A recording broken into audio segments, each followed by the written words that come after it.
Shalom, puji Tuhan. Selamat hari Minggu, selamat beribadah. Kita bersyukur buat sore hari ini kita kembali boleh datang di tempat ini. Kita boleh memperingati hari Pentakosta di mana Tuhan mencurahkan Roh Kudus-Nya buat setiap kita. Mari kita mau satu dalam doa. Tuhan Yesus, kami sungguh mengucap syukur Tuhan buat kasih setiamu, anugerahmu, kebaikanmu dalam hidup kami ya Bapa. Kalau kami boleh ada sebagaimana kami ada saat ini, semuanya hanyalah bukti pemeliharaanmu dalam kehidupan kami ya Tuhan. Kami bersyukur Tuhan Engkau memberikan Roh Kudus-Mu yang Kau janjikan buat setiap kami, Roh yang menghibur, Roh yang menolong setiap kami Tuhan. Karena itu Tuhan, Kau nyatakan kuasa-Mu, Roh Kudus-Mu lebih lagi atas tempat ini ya Tuhan.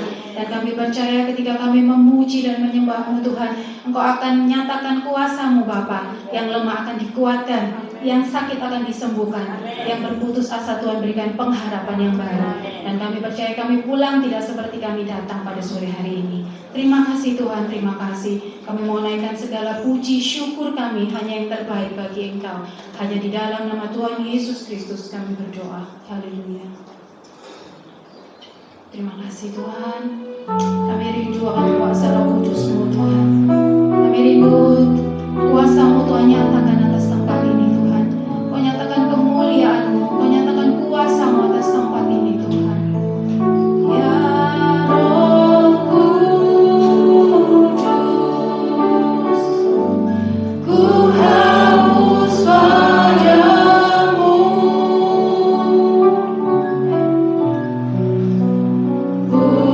Puaskan sekarang kerinduan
siapkan hati kita mau menerima kebenaran firman Tuhan.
Terpujilah namamu Tuhan. Malam hari ini hati kami penuh ucapan syukur. Kami diberikan kesempatan kembali untuk berbuat ibadah kepada Tuhan. Kami tahu waktu kesempatan yang Tuhan berikan untuk kami, Tuhan punya rencana untuk setiap kami pribadi lepas pribadi. Belajarkan kami supaya kami mengerti kehendak Tuhan, sehingga kami mau belajar untuk membuka hati kami, menyiapkan hidup kami, supaya hati hidup kami benar-benar dipenuhi oleh kuasa Roh Kudus yang membawa hidup kami hari demi hari berjalan seturut kehendak Tuhan, berjalan seturut rancangan Tuhan, dan berjalan seturut apa yang Tuhan kehendaki dalam setiap perjalanan hidup kami, supaya hidup kami boleh memuliakan nama Tuhan. Terima kasih Bapak, terima kasih. Kami percaya oleh karya Roh Kuduslah yang menarik hati kami untuk kami boleh datang kepada Tuhan, mencari hadirat-Mu, mencari persekutuan dengan Tuhan. Sebab itu Tuhan, kami yakin malam hari ini kedatangan kami tidak sia-sia. Tuhan sudah ada di tengah-tengah kami dan Tuhan siap untuk memberkati setiap kami. Kami telah memuji memuliakan nama-Mu Bapa. Oh, kami percaya segala pujian penyembahan kami yang kami naikkan dengan hati yang sungguh mengasihi Tuhan tidak akan sia-sia. Dan kami tahu Tuhan tidak hanya melihat penyembahan kami, tapi Tuhan mencari hati-hati penyembah yang sungguh-sungguh mau menyembah Tuhan, yang sungguh-sungguh mau mengagungkan nama Tuhan, yang sungguh-sungguh menaruh Tuhan di tempat yang tertinggi dalam hidup kami. Betul Tuhan, Roh Kudus pimpin kami supaya kami memiliki hati yang menyembah Engkau Bapa. Terima kasih, sebab itu kami perlu tuntunan Roh Kudus melalui kebenaran firman-Mu. Kami boleh memahami, mengerti apa yang Tuhan mau dalam hidup kami, supaya hidup kami boleh mengeluarkan buah Roh Kudus. Kami mau dari hidup kami menjadi berkat. Dimanapun kami berada, kami rindu nama Tuhan yang dipermuliakan. Urapi hamba-Mu dengan segala keterbatasan hamba.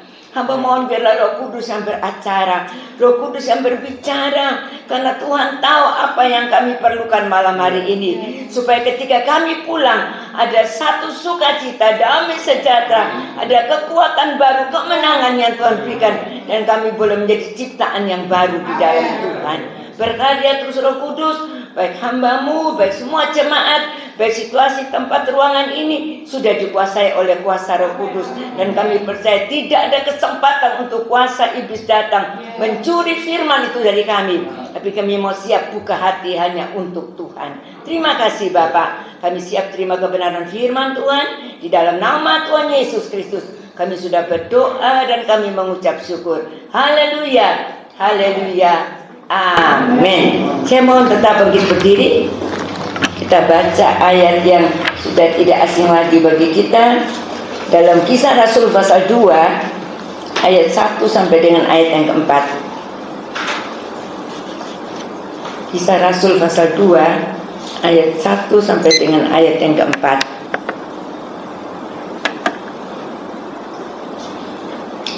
Saya akan bacakan Kisah Rasul pasal 2 ayat 1 sampai dengan ayat yang keempat. Demikian firman Tuhan berkata, Pentakosta. Ketika tiba hari Pentakosta, semua orang percaya berkumpul di satu tempat.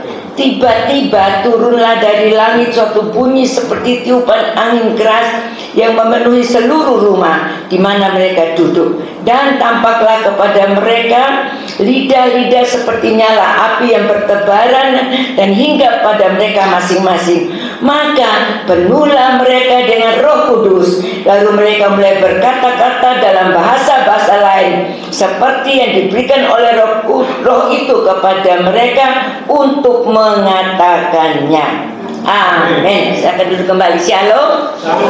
Puji nama Tuhan ya. Malam hari ini kita kembali memperingati hari Pentakosta ya. Sesungguhnya hari Pentakosta itu pada zaman Perjanjian Lama dikatakan itulah ada hari di mana orang-orang Israel merayakan panen ya, panen raya buat mereka, dan memperingati juga hari mereka menerima 2 loh batu. Tetapi di dalam Perjanjian Baru, tepatnya di hari Pentakosta yang biasa dilakukan oleh orang Israel dan zaman itu orang Yahudi, saat itulah Roh Kudus dicurahkan ya kepada murid-murid Tuhan yang berkumpul ya di tempat yang sudah ditentukan di kamar loteng. Di sana mereka berdoa yang sudah kita baca tadi. Ketika mereka berdoa bersehati bersungguh-sungguh, maka turunlah Roh Kudus memenuhi setiap mereka yang hadir. Ya, melalui dikatakan melalui lidah-lidah yang seperti api yang bertebaran di tempat itu. Ya, kita lihat. Jadi Tuhan mau supaya setiap umat Tuhan dipenuhi oleh kuasa Roh Kudus. Amin. Judul firman Tuhan pada malam hari ini, karya atau peran Roh Kudus dalam kehidupan orang percaya. Ya, sangat penting. Ya, karya Roh Kudus atau peran Roh Kudus dalam kehidupan kita sebagai orang percaya. Memang Bapak Ibu Saudara, ketika kita percaya kepada Tuhan Yesus, ya, kita dulunya kan umat berdosa, orang berdosa, hamba dosa. Ketika kita mendengar kabar keselamatan, kita mulai percaya kepada Tuhan, kita berkata, aku percaya kepada Tuhan Yesus ya. Dikatakan lidah mengaku, hati percaya. Pada saat itu juga Bapak, Ibu, Saudara dan saya sudah menerima Roh Kudus. Amin. Karena kalau bukan karena karya Roh Kudus, kita tidak bisa untuk mengatakan bahwa Kristus Yesus adalah Tuhan seperti pujian yang kita naikkan tadi. Ya, kita bisa mengatakan Yesus Kristus adalah Tuhan itu karena karya Roh Kudus. Nah, Roh Kudus yang ada dalam kita itu kita sudah terima. Tetapi tidak hanya sampai di situ. Ya, Tuhan mau supaya Roh Kudus yang kita terima itu kita minta supaya dipenuhi. Jadi beda Bapak Ibu Saudara ya. Yang pertama kita terima karya Roh Kudus, kita percaya kepada Tuhan Yesus. Ya. Kemudian dilanjutnya setiap hari, setiap saat kita minta dipenuhi oleh kuasa Roh Kudus. Karena kalau tidak dipenuhi oleh kuasa Roh Kudus Bapak Ibu Saudara, maka kita tidak bisa punya kekuatan atau semangat yang terus bisa bernyala-nyala di dalam Tuhan. Karena di sekitar kita, di sekitar lingkungan kita hidup di dunia ini ada kuasa-kuasa di udara, roh-roh kegelapan ya. Penguasa-penguasa udara yang rindu dan ingin untuk menarik kita ya, sehingga kita lihat banyak orang Kristen yang mulai tidak percaya kepada Tuhan ya. Mereka tidak percaya, mereka meninggalkan Tuhan. Karena apa? Mereka memberi hati mereka, pikiran mereka kepada hal-hal yang sekitar mereka. Mereka terpengaruh. Sebab itu kita perlu dipenuhi Roh Kudus seperti sebuah gelas yang berisi air ya. Kalau airnya itu sebelum diisi di dalamnya, misalnya dalam gelas itu ada Bapak Ibu taruh katakanlah sesuatu benda atau batu atau apalah yang di dalam situ, atau kertas atau apa ya. Kemudian kita isi dengan air, kelihatannya penuh. Tapi ketika diambil benda-benda itu dari dalam gelas itu, air itu penuh atau tidak? Berkurang ya. Nah begitu pun dalam kehidupan kita ya. Dalam kehidupan kita ini asalnya di dalam kehidupan kita itu ada dosa, ada kesalahan, ada banyak pelanggaran. Ketika kita datang kepada Tuhan, kita minta ampun, diangkat sama Tuhan, ditebus, dicabut, semua dibuang, dan itu kurang. Jadi di dalam gelas seperti air di dalam gelas berkurang. Nah sebab itu kita perlu minta dipenuhi oleh Roh Kudus, supaya ketika Roh Kudus memenuhi kita, berarti Roh Kudus menguasai seluruh kehidupan kita. Ya, jadi kalau dengan kata lain, Roh Kudus mencengkeram hidup kita. Ya, memimpin, mengatur, menuntun setiap langkah kehidupan kita. Nanti kita akan belajar bersama di situ ya. Jadi puji nama Tuhan. Dan firman Tuhan juga mengingatkan kepada kita dalam Yohanes pasal 4 ayat yang ke-24. Yohanes pasal 4 ayat yang ke-24 dikatakan Tuhan Yesus berkata ya kepada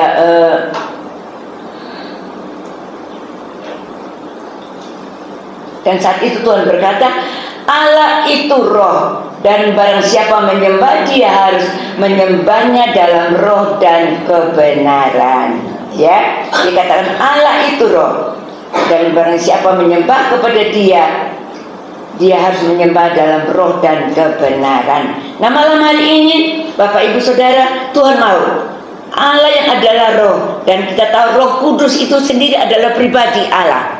Jadi kalau Roh Kudus tadi yang saya katakan tinggal dalam hati kita, dalam hidup kita, berarti Allah tinggal di dalam hidup kita. Amin. Nah sebab itu dikatakan selalu hamba Tuhan menyampaikan, jangan mendukakan roh Allah yang ada dalam hidup kita. Ya, kalau kita tahu hidup kita sudah ada Roh Kudus, kita harus minta supaya Roh Kudus memenuhi hidup kita. Dan kalau Roh Kudus memenuhi hidup kita, kita dapat menyembah Dia dalam roh dan di dalam kebenaran. Kebenaran itu apa? Firman Tuhan. Ya, jadi kita bisa menyembah Allah di dalam kebenaran. Tadi saya dengar cerita dari Pak Tejo, sekarang ada lagi sekte-sekte lain atau penyesatan terjadi, dan itu sekarang banyak terjadi. Dan itu memang dalam firman Tuhan sudah dikatakan bahwa di akhir zaman ini ada begitu banyak penyesatan. Kalau itu Bapak Ibu Saudara, kita perlu untuk waspada, berjaga-jaga. supaya kita tidak terseret kepada hal-hal demikian, tapi kita punya pegangan, yaitu kebenaran firman Tuhan dan Roh Kudus yang dalam kita nanti yang akan terus berkarya, ya. Roh Kudus yang dalam kita terus mengingatkan kepada kita, nanti kita akan lihat, ya, dikatakan dalam firman Tuhan. Puji nama Tuhan. Itu Bapak Ibu Saudara, perlu setiap saat kita minta, Tuhan penuhi aku dengan Roh-Mu, ya, setiap saat. Ketika Roh Kudus sekali lagi memenuhi hidup kita, maka setiap apa yang kita pikirkan, kita kerjakan, kita lakukan dalam kehidupan kita ini, semua akan dikuasai, dipimpin, dan dikontrol oleh Roh Kudus. Tapi untuk hal itu kita dikatakan harus minta. Ya, tadi saya katakan sudah ada Roh Kudus tapi belum penuh. Dan supaya penuh kita harus minta. Ya, minta dalam firman Tuhan juga ada dikatakan, kalau bapak yang di dunia ini aja bapak yang jahat tahu memberikan pemberian yang baik kepada anak-anaknya, apalagi bapak di surga yang akan memberikan rohnya kepada setiap orang yang memintanya. Sebab itu Tuhan katakan, mintalahnya maka akan diberikan kepada kita. Kita minta setiap saat, Tuhan, aku minta Roh Kudus pimpin aku. Ya, jadi kita tidak mengikuti lagi keinginan kita, karena kehidupan kita manusia terdiri dari roh, jiwa, dan tubuh. Jangan sampai kita mengikuti apa yang jiwa ini kita katakan dengan perasaan, dengan kehendak kita, akhirnya kita tidak lagi menyesuaikan dengan apa yang Roh Kudus mau. Jangan sampai juga kita mengikuti keinginan daging kita, tubuh kita, sehingga kita keluar dari rencana Tuhan. Tapi malam hari ini roh kita dipenuhi oleh Roh Kudus, dan kalau Roh Kudus memenuhi kita, ada perkara-perkara yang indah Tuhan menyatakan dalam hidup kita. Amin. Puji nama Tuhan, ya. Nah, supaya dipenuhi oleh Roh Kudus, kita harus belajar. Yang pertama, tentunya kita harus belajar mentaati setiap perintah firman Tuhan, ya. Coba kita baca dalam Yohanes pasal 14. Yohanes pasal 14 ayat yang ke-23. Yohanes 14 ayat ke-23 berkata demikian. Jawab Tuhan Yesus, jika seorang mengasihi aku, ia akan menuruti firman-Ku, dan Bapa-Ku akan mengasihi dia, dan kami akan datang kepadanya dan diam bersama-sama dengan dia. Sini Tuhan Yesus katakan, kalau kita mengasihi Tuhan, kita harus menuruti setiap perintah firman Tuhan. Berarti kita dianjurkan, diingatkan Tuhan, kita harus belajar taat kepada setiap perintah firman Tuhan, ya. Dan kalau kita mau belajar taat menuruti firman Tuhan, maka dikatakan, maka Bapa akan mengasihi dia yang tadi mau taat menuruti firman Tuhan, dan dikatakan kami, berarti Bapa Allah Tritunggal, Bapa Allah Anak Allah Roh Kudus akan datang dan diam bersama-sama dengan dia. Tadi saya katakan Allah Roh Kudus itu adalah pribadi Allah. Jadi kalau datang di dalam kehidupan kita Allah Tritunggal, berarti dalam kehidupan kita ada kuasa Tuhan yang bekerja. Bukan keinginan kita lagi, bukan kemauan kita lagi, tapi kita bisa mengalahkan semuanya itu dengan perantaraan dan dengan kekuatan kuasa Roh Kudus. Karena kita manusia, sulit Bapak Ibu Saudara untuk mengalahkan keinginan kita nih. Egoisnya kita, daging kita tuh sulit untuk mengalahkan. Dikatakan musuh kita yang terbesar adalah apa? Diri kita sendiri, keinginan daging kita. Tapi melalui Roh Kudus, kita percaya buah Roh Kudus yang terakhir adalah penguasaan diri. Tapi itu perlu Bapak Ibu Saudara, kita sama-sama minta. Semua kita, selama kita masih hidup di dunia ini, banyak pengaruh di sekitar kita yang bisa membuat kita kadang-kadang itu lupa, dan kita mengikuti apa yang datang dalam hidup kita, dan sehingga kita keluar dari sesungguhnya apa yang firman Tuhan katakan. Tapi Roh Kudus selalu beracara dalam hidup kita, ya. Dan untuk tadi saya katakan, untuk kita dipenuhi Roh Kudus, kita harus belajar taat pada firman Tuhan, yang menuruti setiap perintah firman Tuhan. Maka Tuhan akan tinggal, Roh Kudus tinggal dalam hidup kita. Dan kita harus juga belajar membuang setiap apa yang dikatakan dosa. Jadi dosa itu bukan hanya orang membunuh, orang melakukan perzinahan, orang melakukan hal yang jahat, itu memang dosa. Tapi setiap kali kita melanggar firman Tuhan, itu juga adalah dosa. 1 Yohanes pasal 3 ayat yang keempat.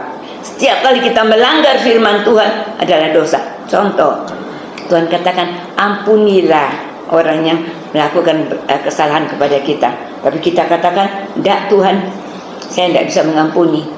Soalnya itu dia terlalu membuat saya sakit hati. Nah, kalau itu kita tidak mau melakukan, berarti kita sudah melanggar firman. Dan kalau kita melanggar firman, berarti kita sudah melakukan dosa.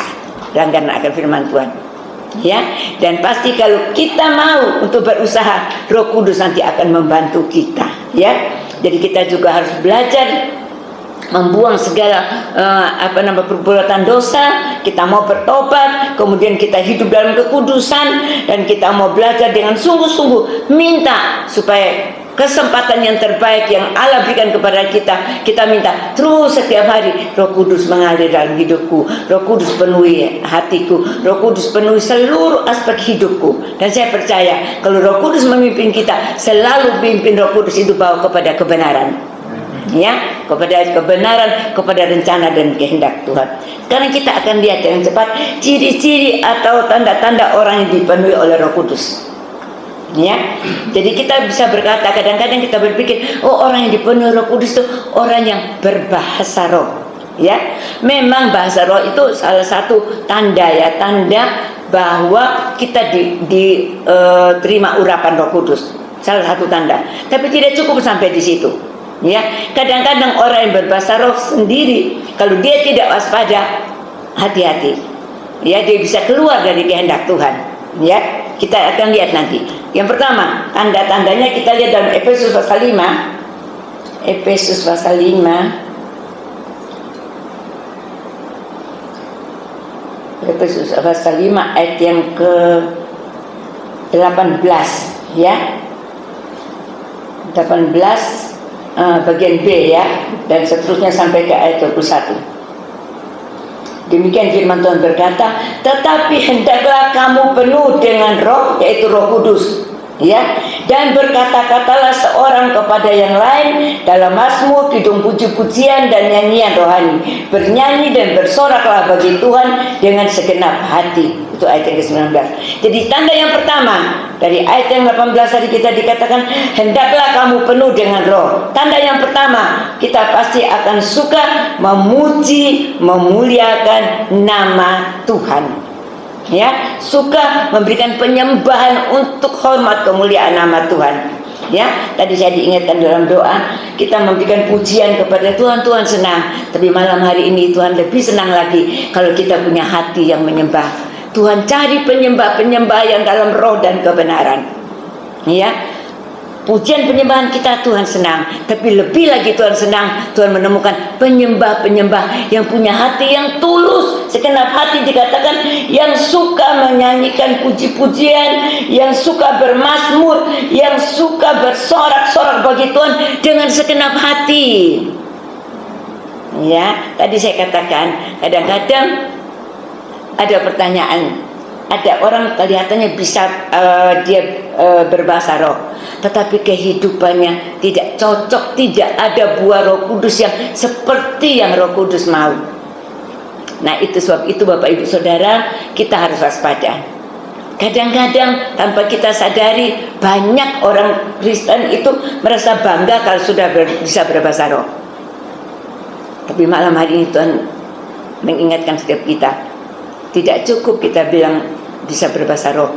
Bahasa roh itu untuk menguatkan iman kita, tetapi itu tidak menjamin untuk kita nanti terus bisa hidup dalam kebenaran kalau kita tidak minta dipenuhi oleh Roh Kudus. Karena banyak orang yang berkata kepada saya, waduh itu kalau bahasa rohnya, wah ini sepertinya, wah ini sekali, tetapi kehidupannya kok enggak.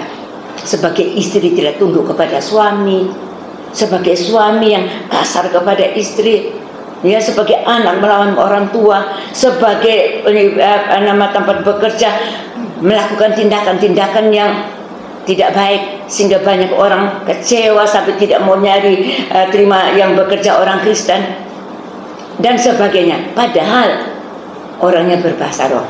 Itu Bapak Ibu Saudara, mari kita sama-sama waspada, termasuk diri saya sendiri. Ketika kita datang kepada Tuhan, boleh kita minta Roh Kudus penuhi saya, supaya yang pertama Yang saya ucapkan bukan hanya bahasa roh, tapi yang saya ucapkan adalah pujian syukur kepada Tuhan, memuliakan nama Tuhan dengan perkataan kita, perkataan yang membangun, bukan perkataan yang sia-sia, bukan perkataan yang melemahkan orang, bukan perkataan yang menghakimi, bukan perkataan yang tidak berkenan, bahkan perkataan-perkataan yang dikatakan firman Tuhan yang kotor. Tapi biarlah perkataan kita memuliakan nama Tuhan, ya. Puji nama Tuhan. Itu tanda yang pertama. Jadi suka memuji, menyembah Tuhan, memuliakan nama Tuhan dengan segenap hati, dan berkata-kata yang sesuai dengan firman Tuhan. Sebab itu ada firman Tuhan berkata, ketika kita berkata-kata, biarlah seperti orang menyampaikan firman Tuhan. Saya lupa ayatnya di mana. Karena salah di 1 Petrus ya Pak Gembala, pasal 4 ayat 11. 12 atau 11. Dicari di rumah. Saya agak-agak ingat, tapi tidak tahu betul apa enggak. Kalau kita berkata-kata, biarlah seperti orang menyampaikan firman. Di ayat berapa Pak? 4 ayat 11. Ya, 1 Petrus 4 ayat 11. Puji Tuhan. Jadi setiap kita berkata, kita pikir kata-kata ini sesuai firman atau tidak, atau kata-kata gosip. Waduh, sekarang kalau saya dengan kata-kata gosip, bahkan yang digosipkan, aduh, hal-hal yang sesungguhnya tidak perlu dilakukan. Ya, waspada.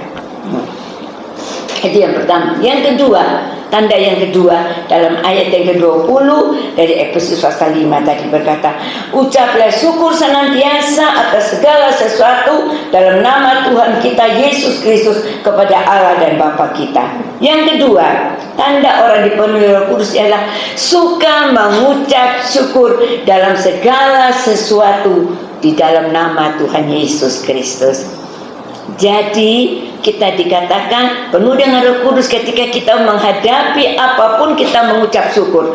Kalau kita mendapat berkat, kita mendapatkan keuntungan, kita mendapatkan hal-hal yang baik, apa yang menjadi keperluan-kebutuhan kita, kita dapatkan. Apa yang kita inginkan tercapai, ya, tujuan-tujuan kita semua tercapai. Mengucap syukur itu biasa.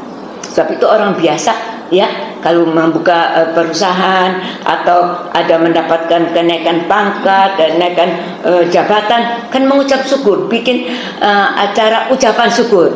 Itu tidak salah, baik. Tapi saya berpikir, adakah orang mengucap syukur, bikin acara ucapan syukur ketika dia dikeluarkan dari pekerjaan? Gak ada, ya. Dikeluarkan dari pekerjaan, bikin ucapan syukur. Ya, ketika dia mengalami hal-hal yang tidak menyenangkan, dia buat ucapan syukur. Gak ada Bapak Ibu Saudara. Gak ada orang akan berkata, aneh ya, hal seperti begitu dialami kok mengucap syukur. Tapi malam hari ini kita bukan hal buat ucapan syukur, tapi dari ucapan hidup kita sepanjang apa yang kita perkatakan, walaupun mungkin kita mengalami saat ini sakit, saat ini ada masalah keluarga, saat ini ada masalah ekonomi, saat ini ada hal yang belum bisa kita mendapatkan sesuatu yang kita inginkan, tapi firman Tuhan katakan belajar mengucap syukur. Amin. Dalam segala perkara, bukan hanya waktu senang, bukan pada waktu diberkati saja, dan bukan juga pada waktu sehat saja, bukan pada waktu semuanya baik. Tapi walaupun ada hal-hal yang kurang menyenangkan, biar kita belajar mengatakan mengucap syukur. Dalam kekurangan kalau kita mengucap syukur, Tuhan akan membuat kita hidup dalam kelimpahan. Amin. Dalam hal yang kelihatan sedikit, hal yang kecil, tapi kalau kita belajar Tuhan, aku mengucap syukur, di situ nanti Tuhan akan lipat gandakan. Amin. Kita lihat pada waktu Tuhan Yesus, ya, menghadapi ada 5.000 orang laki-laki dan belum wanita, belum anak-anak, dan saat itu Tuhan ingin memberikan mereka makan dan tidak ada makanan, ya, dikatakan oleh murid-muridnya uang berapapun tidak cukup untuk segitu banyak orang untuk mereka makan.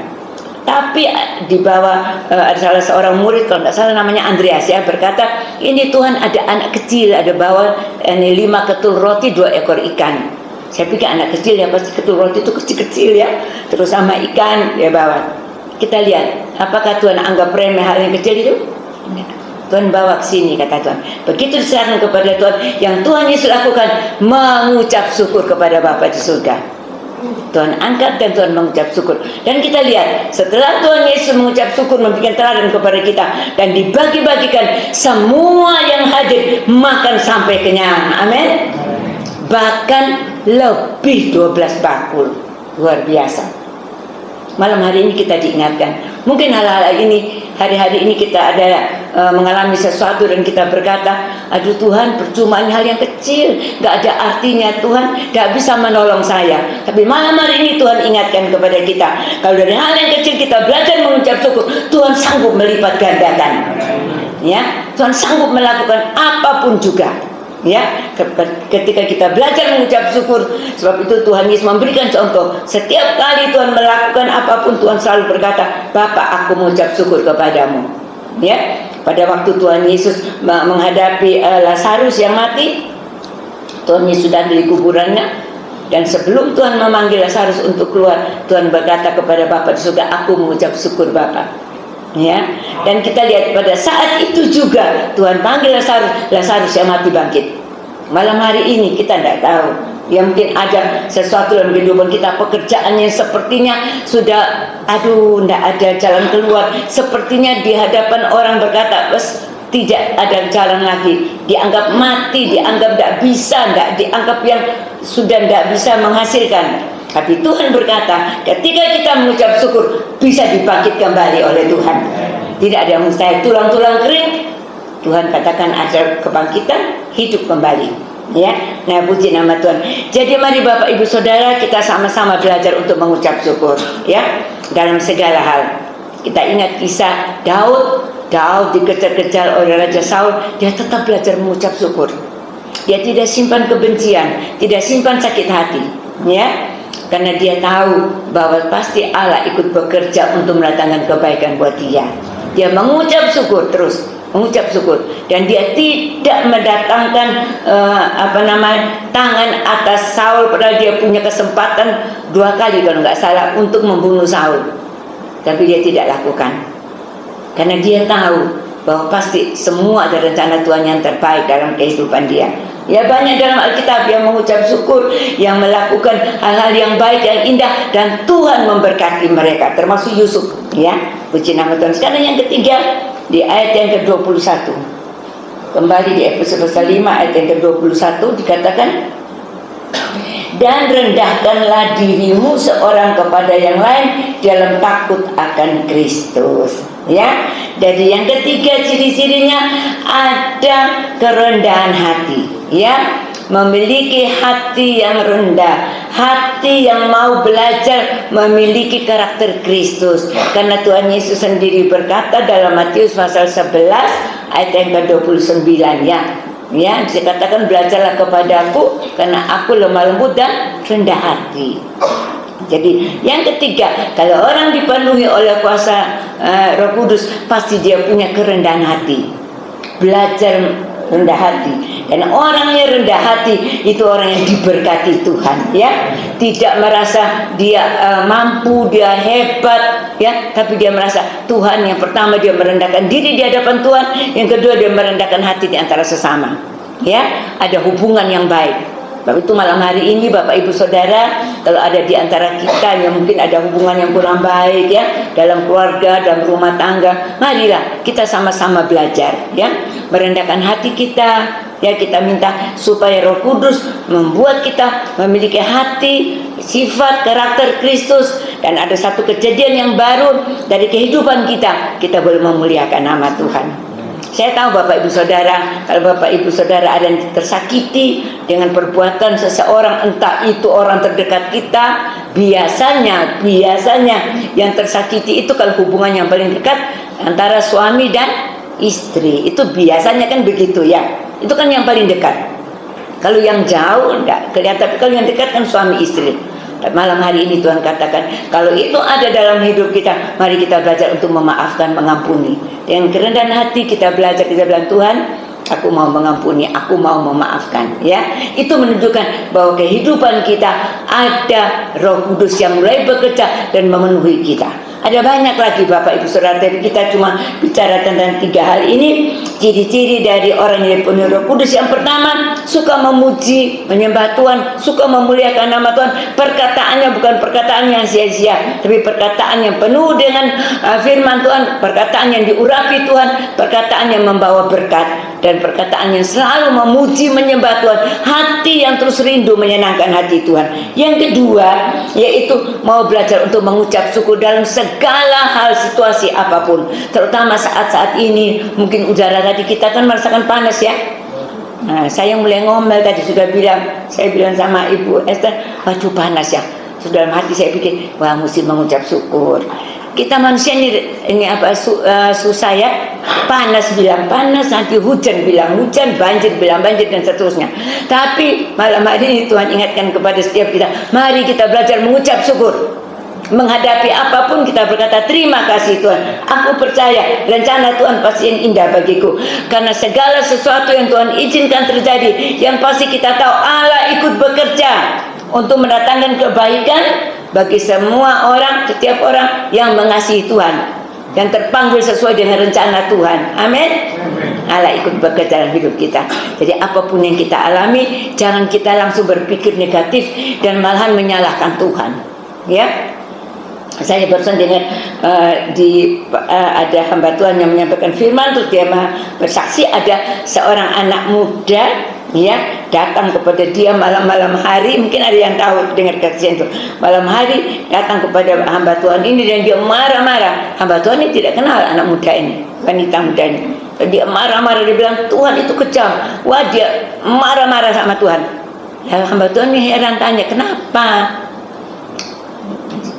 tapi terus dia masih marah. Kemudian setelah dia tenang, tanya kenapa, dia bilang saya 4 hari lagi menikah. Tiba-tiba calon suami saya batalkan. Kalau sudah keluar semua, sudah siap semua, calon suami saya batalkan. Dan saya sangat malu, dia bilang. Dan semua keluarga juga malu dan sebagainya. Tapi hamba Tuhan bilang, sudah kamu berdoa, serahkan sama Tuhan, enggak ada rencana Tuhan. Tapi tetap marah. Dia pulang, dia enggak ada marah. Tapi beberapa waktu kemudian, katanya cuma tidak jelas beberapa waktu kemudian, dia ketemu lagi dengan hamba Tuhan ini. Ya, dia ketemu hamba Tuhan, dia bilang, Pak, saya berterima kasih sama Tuhan. Kaget Tuhan. Tadi yang lalu dia ingat, itu kan dia marah sama Tuhan. Sekarang kok saya berterima kasih sama Tuhan. Kenapa kamu berterima kasih? Karena coba saya terus jadi menikah dengan calon suami saya. Sekarang suami saya ditahan, dia kena narkoba. Terus ini hamba Tuhan, nah berarti Tuhan kebijaksanaan yang baik kan?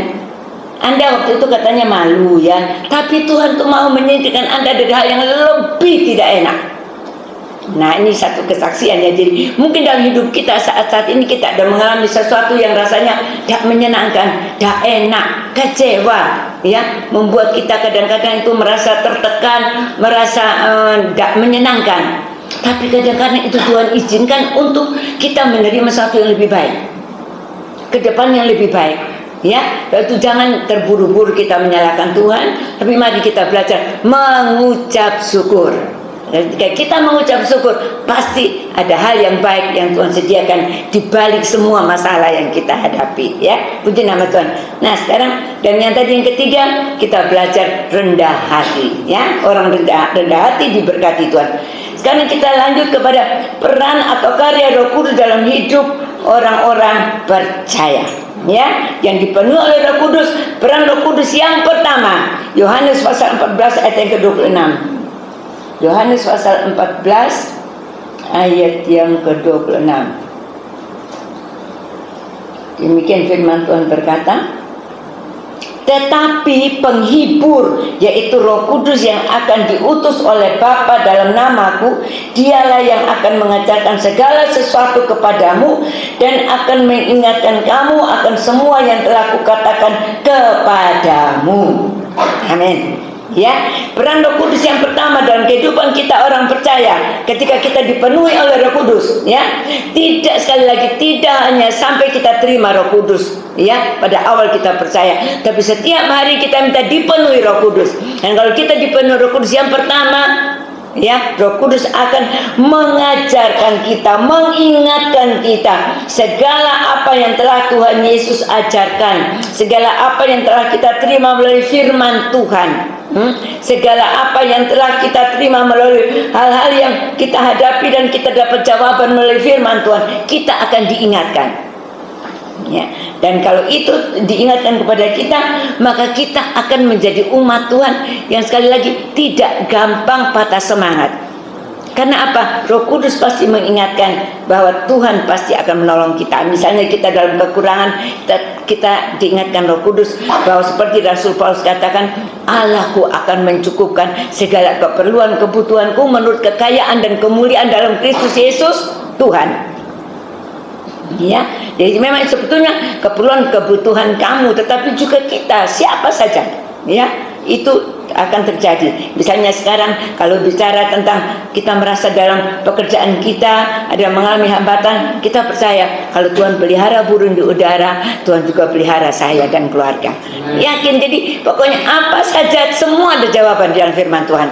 Nah, kita perkatakan, kalau katanya firman Tuhan, apa yang kamu katakan itu aku lakukan. Bilangan 14 ayat yang ke-28. Ya. Apa yang kita katakan Tuhan lakukan. Jadi kalau kita katakan yang negatif, hati-hati. Itu bisa terjadi. Ya. Bisa terjadi, hati-hati. Ya. Tapi mari kita belajar memperkatakan yang positif, mengatakan firman Tuhan, dan itu juga akan terjadi dalam hidup kita. Jadi yang pertama, Roh Kudus mengajarkan kita, mengingatkan kita segala firman Tuhan, perkataan Tuhan yang telah Tuhan ajarkan kepada setiap kita. Sebab itu perlu setiap hari kita baca firman, kita renungkan firman, kita taruh dalam hati kita, dan kita perkatakan firman. Yang kedua, Yohanes pasal 14, kembali kepada ayat yang ke-16. Ayat yang 16 dikatakan, Aku akan minta kepada Bapa, Ia akan memberikan kepadamu seorang penolong yang lain, supaya Ia menyertai kamu selama-lamanya. Yaitu Roh Kudus. Kalau kita baca ayat itu Roh kebenaran, Roh Kudus. Ya. Nah, dikatakan di sini karya Roh Kudus yang kedua buat kita, yaitu akan menolong kita dalam perjalanan hidup kita di dunia ini. Karena tadi dikatakan Roh Kudus itu adalah pribadi Allah. Dan kalau pribadi Allah ada dalam hidup kita, pujian tadi kita naikkan, kalau Allah di pihak kita, siapa lawan kita? Amin. Dan bukan kita nantang orang dan berkata, Allah di pihak aku tidak takut, aku berani ngelawan kamu. Bukan itu maksudnya. Ya, jadi dikatakan kalau Allah di pihak kita, ada masalah, tantangan, mungkin sesuatu yang datang dalam hidup kita, kita tidak perlu khawatir dan takut, karena Allah menjadi pembela kita. Ya, Dia akan menyertai kita, Dia membela kita. Dan kalau Allah menjadi pembela kita, Allah di pihak kita, tidak ada satupun yang bisa mengalahkan kita, karena Tuhan yang bekerja dalam hidup kita. Ya. Dan dikatakan akan terus membimbing kita sehingga kita bisa berjalan bersama-sama Tuhan. Bahkan dikatakan Roh penolong itu menyertai kita selama-lamanya. Ya, kalau Roh Kudus menyertai kita selama-lamanya, maka kita akan mendapat pengertian yang banyak dari Roh Kudus yang akan mengajarkan kepada kita. Begitu Bapak Ibu Saudara, kalau kita mau memberikan hati kita, hidup kita untuk dipenuhi oleh Roh Kudus, ada hal-hal yang indah akan Roh Kudus ajarkan kepada kita. Yohanes 16 ayat yang ke-13. Coba lihat ya. Yohanes 16, kita ada baca beberapa ayat lagi ya. Yohanes 16 ayat yang ke-13. Tetapi apabila Ia datang, yaitu Roh kebenaran, Ia akan memimpin kamu ke dalam seluruh kebenaran. Dan sekali lagi saya katakan tadi, kebenaran itu adalah firman Tuhan. Yohanes 17 ayat ke-17 berkata itu.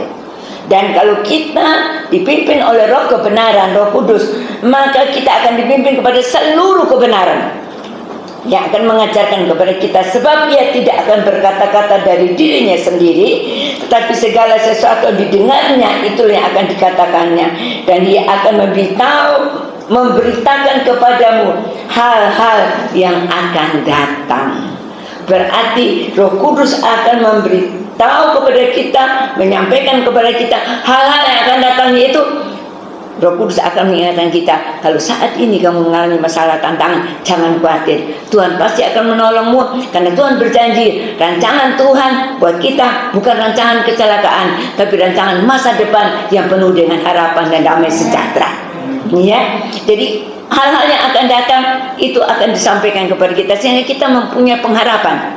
Dan firman Tuhan juga berkata, pengharapan kepada Tuhan tidak pernah mengecewakan. Roma pasal 5 ayat yang ke-5. Kalau kita berharap kepada Tuhan tidak pernah mengecewakan. Dan itu Roh Kudus akan membawa kita masuk dalam rencana-rencana Tuhan yang indah. Mungkin kadang-kadang kita mengalami tantangan, masalah, yang dikatakan problem atau juga pencobaan. Tapi kita jangan takut. Firman Tuhan juga mengingatkan kita, berbahagia orang jatuh dalam berbagai-bagai pencobaan, karena mereka nanti akan mendapatkan jalan keluar. Mereka nanti akan mendapatkan mahkota kalau mereka bisa melewatinya. Seperti Yakobus mengatakan, terus 1 Korintus 10 ayat 13 juga berkata, ya kalau ada pencobaan yang datang itu pencobaan yang biasa, yang tidak melampaui kekuatan kita. Ya, tetapi melalui pencobaan itu Allah akan memberikan kita jalan keluar sehingga kita cakap untuk menghadapinya. Dan kalau setelah selesai pencobaan itu, nanti kita akan mengalami kemenangan demi kemenangan, kita akan bersukacita. Ya, kita akan bersukacita karena Tuhan menjadi pembela kita. Sekarang yang ketiga, kalau yang pertama tadi Roh Kudus mengajarkan, mengingatkan kita tentang firman Tuhan, perkataan Tuhan, apa yang Tuhan telah katakan dalam firman-Nya, mulai dari perjanjian lama, perjanjian baru, itu banyak janji-janji Tuhan. Kalau kita mulai khawatir dan takut, diingatkan jangan takut, Tuhan menyertai, dan seterusnya. Dan yang kedua dikatakan Roh Kudus juga menolong kita dalam perjalanan hidup kita, sehingga kalau Roh Kudus ada bersama kita, maka selama-lamanya Dia akan menyertai kita dan tidak pernah membiarkan kita. Bahkan firman Tuhan juga mengatakan, Tuhan tidak membiarkan kita sendirian, tapi Tuhan akan bersama kita senantiasa. Yang ketiga dalam Roma 8 ayat yang ke-26 dikatakan, Roma 8 ayat yang ke-26,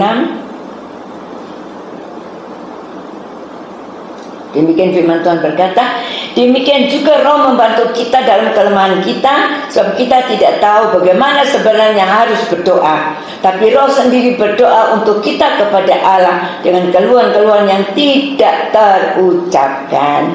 Yang ketiga, Roh Kudus membantu kita untuk berdoa ketika kita dalam keadaan yang lemah, tidak berdaya, tidak tahu harus berkata apa. Lalu kita hanya bisa berseru memohon belas kasihan Tuhan.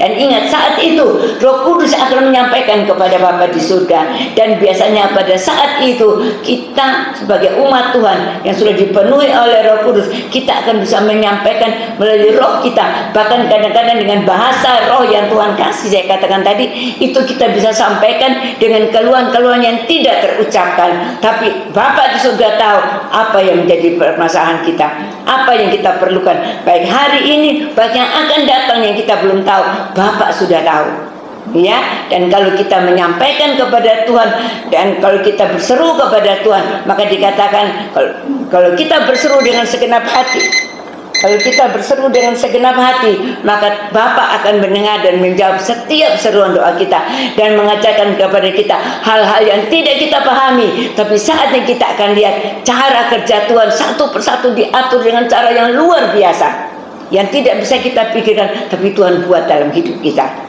Ya, ketika kita belajar untuk menyerahkan semuanya kepada Tuhan, berharap kepada Tuhan, tidak pernah kita akan dikecewakan. Yang keempat, kurang dua Bapak Ibu Saudara, ya, Efesus pasal 1 ayat 13 dan 14.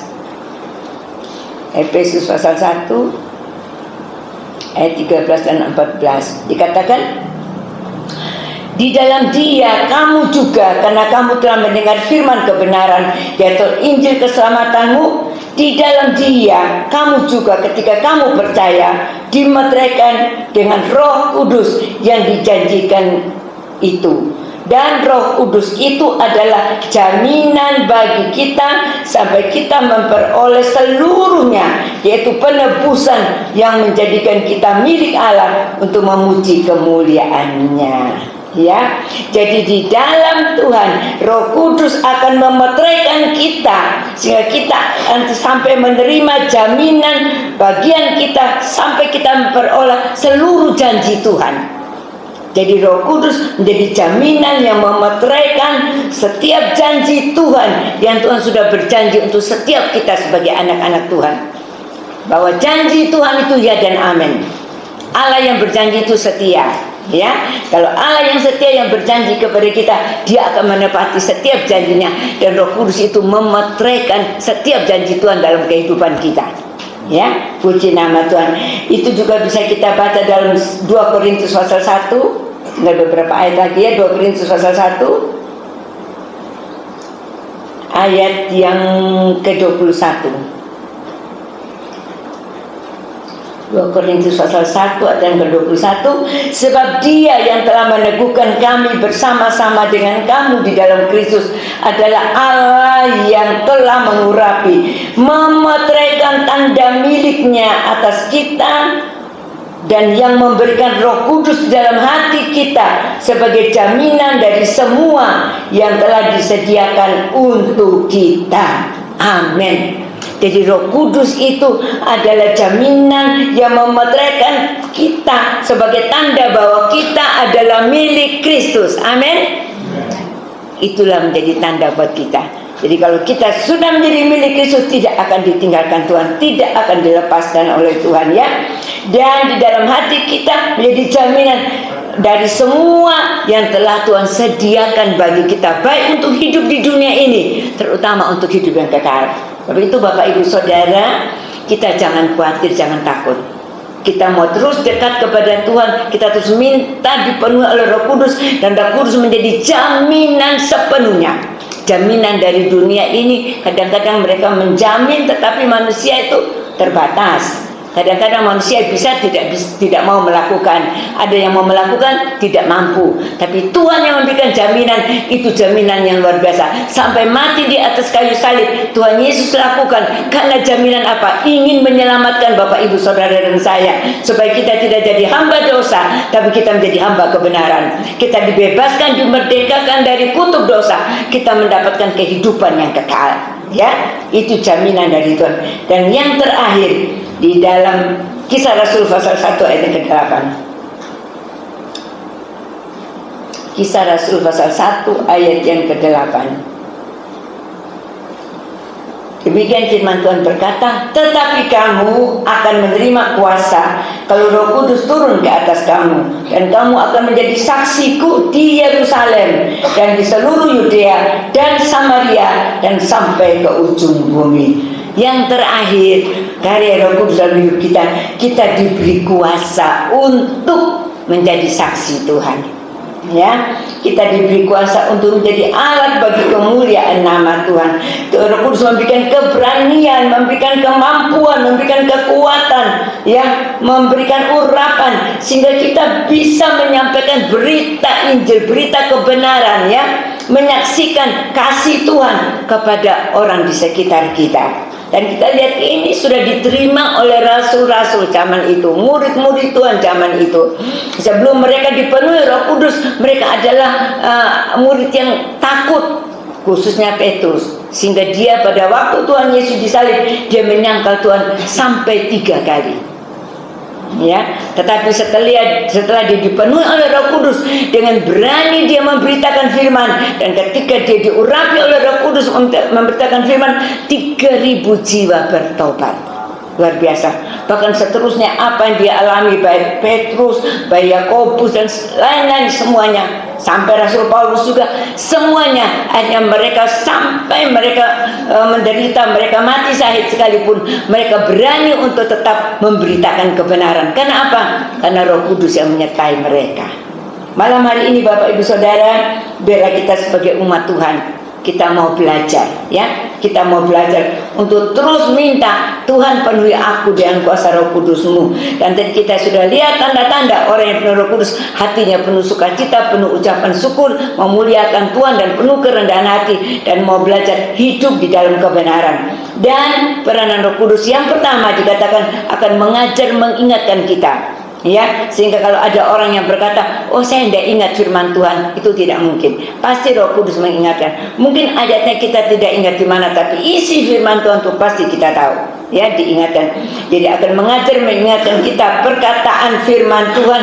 Yang kedua, menolong kita, menyertai kita sepanjang zaman selama-lamanya. Dan yang ketiga, Roh Kudus membantu kita berdoa ketika dalam kelemahan, ketika kita tidak berdaya, kita tidak mampu, kita tidak bisa untuk mengatasi masalah kita. Kita berdoa, kita serahkan kepada Tuhan melalui Roh Kudus yang menyampaikan kepada Bapa di surga. Dan yang keempat, dikatakan kita dimeteraikan oleh Roh Kudus bahwa Bapak, Ibu, Saudara dan saya milik Tuhan, harta kesayangan Tuhan, dan tidak seorang pun yang bisa mengganggu kita kalau kita menjadi miliknya Tuhan. Kita dipagari Tuhan, dilindungi Tuhan, disertai Tuhan, ya. Dan yang terakhir, kita diberi kuasa untuk menjadi saksi Tuhan, ya.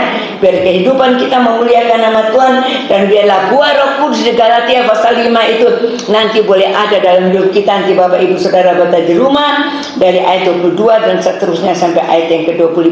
Buah Roh Kudus itu biarlah tetap ada dalam hidup kita. Dan setiap kita yang dipimpin oleh Roh Allah, kita adalah anak-anak Allah, ya. Tuhan Yesus memberkati kita sekalian. Biarlah melalui kita memperingati Pentakosta, di mana saat itu murid-murid menerima kepenuhan Roh Kudus. Saya percaya setiap kita juga diingatkan supaya kepenuhan Roh Kudus itu bukan hanya pada saat-saat seperti ini, tapi setiap hari, setiap saat, dimanapun kita berada, kita terus minta, Tuhan penuhi aku dengan Roh-Mu, supaya aku tidak keluar dari jalan dan kehendak-Mu, tapi aku mau berjalan seturut kehendak-Mu. Aku mau mengikuti setiap perintah Tuhan, dan aku mau hidup berkenan, supaya hidupku menjadi saksi memuliakan nama Tuhan. Amin. Puji Tuhan. Tuhan berkati kita sekalian. Saya akan kembali kepada Pak Gembala.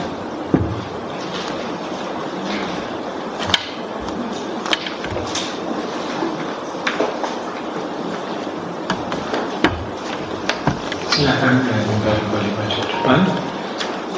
Dengan terangkatnya Tuhan Yesus naik ke surga, dicurahkan Roh Kudus. Karena Roh Kudus sangat dibutuhkan oleh setiap kita sebagai umat Tuhan. Karena itu tinggal kita membuka hati kita, izinkan Roh Kudus memenuhi, memimpin, menuntun langkah hidup kita, supaya kehidupan kita boleh menjadi saksinya Tuhan. Lewat satu pujian kita akan katakan, Roh Kudus hadir di sini, mengalir di bait suci, akan perkara ajaib pun pasti terjadi. Roh Kudus hadir di sini, mengalir di bait suci, dipercaya perkara yang ajaib.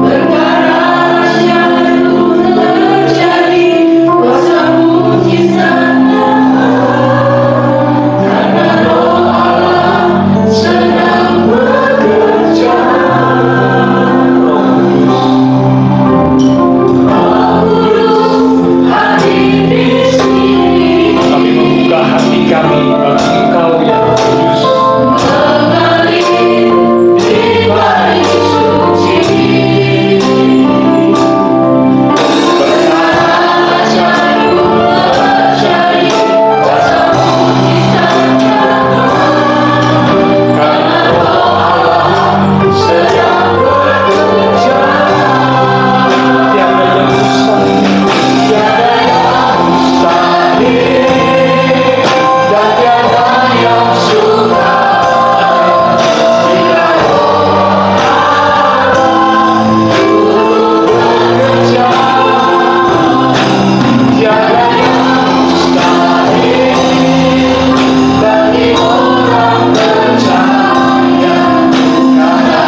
sudah dicurahkan atas setiap kehidupan umat-umat Tuhan yang percaya.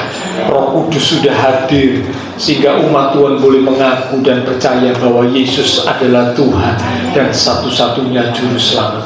Selanjutnya kami membuka hati kami lebih lagi, mengizinkan Roh Kudus beracara, memenuhi kehidupan kami, menguasai hidup kami, sehingga hidup kami boleh semakin diubahkan, hidup kami boleh menjadi saksinya Tuhan.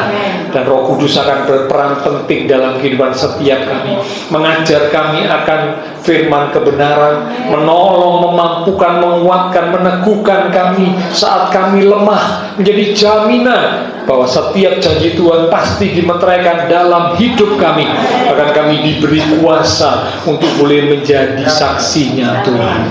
Terima kasih Tuhan, hamba-Mu sudah selesai berkata-kata, tapi Roh Kudus yang akan terus bekerja, mengingatkan setiap firman yang sudah kami terima. Bahkan Roh Kudus boleh semakin menguasai hidup kami, hingga hidup kami boleh lebih lagi memuliakan Tuhan. Berkati hamba-Mu Ibu Rohani yang sudah menjadi seruan berkat, menyampaikan pesan kebenaran firman malam hari ini.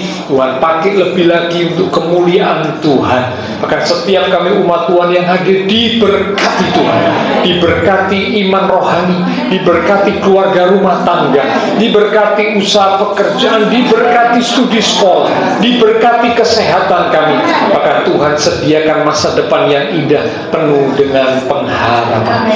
Semua yang sudah melayani persembahan yang dipersembahkan, apapun yang dilakukan setiap umat Tuhan, karena mengasihi Tuhan, Allah sumber segala berkat akan memberkati kembali dan memakai terus hidup kami untuk kemuliaan Tuhan. Kami berdoa pula buat teman-teman seiman yang tidak bisa hadir. Jikalau ada mereka yang sakit, Tuhan Engkau jamah, berikanlah kekuatan, kesehatan, kesembuhan di dalam nama Tuhan Yesus. Oleh bilur Tuhan Yesus, yang sakit disembuhkan, yang lemah dikuatkan, yang susah dihiburkan. Bahkan mungkin ada saat ini yang sedang menghadapi masalah, pergumulan, kesulitan, bila dengan iman yang teguh tetap menantikan Tuhan dengan satu keyakinan bahwa Tuhan pasti menyatakan pertolongan tepat pada waktunya.